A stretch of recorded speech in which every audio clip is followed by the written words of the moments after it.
Ever feel like you're not just managing a project, but also surviving a psychological endurance test?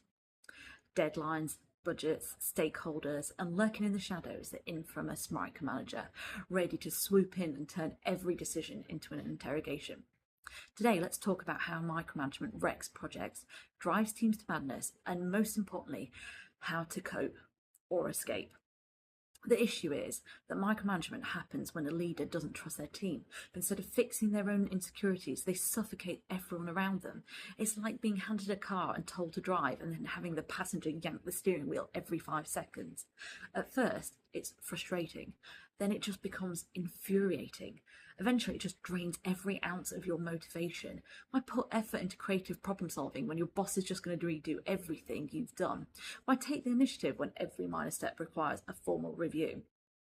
Projects collapse under micromanagement because they strip teams of autonomy. The best projects succeed when experts are trusted to just do their jobs, when designers can design, developers can develop, and strategists can actually strategize. A micromanager destroys all of that. Instead of empowering people, they force them into survival mode, doing just enough to avoid scrutiny, but never enough to truly drive innovation. Now, before you draft that resignation letter, ask yourself, can this be an opportunity in disguise? Micromanagers micromanage because they're scared of failure, terrified of losing control, or painfully unaware of how damaging their behavior is. And sometimes, just sometimes, they can be coached into letting go. So here's how you can cope or move on if things don't change. Your first step is to manage upwards. Micromanagers fear losing control, so sometimes the best way to counter them is to proactively provide updates before they ask, anticipate their anxieties, and frame your communication in a way that reassures them. It's not about playing their game, it's about showing that you are competent, reliable, and don't need supervision every 5 minutes.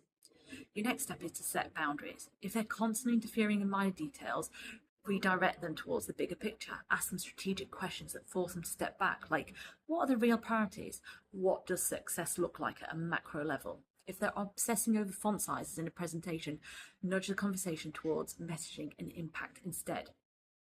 Next, you can professionally confront the issue. Sometimes micromanagers don't realise how draining their behaviour is. If the environment allows for honest dialogue, consider addressing the issue head on instead of saying, you need to stop micromanaging me. Frame it as, I want to make sure I'm delivering exactly what you need. How can I take more ownership and reduce the need for constant oversight? This puts the responsibility back on them.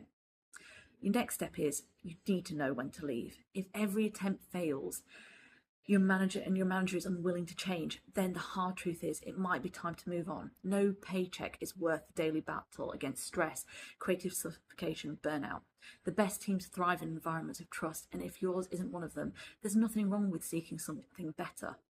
A project can be rebuilt, but your mental health cannot be. And if you're stuck in a cycle of micromanagement, take control when you can, push for autonomy, and if all else fails, set sail for new horizons.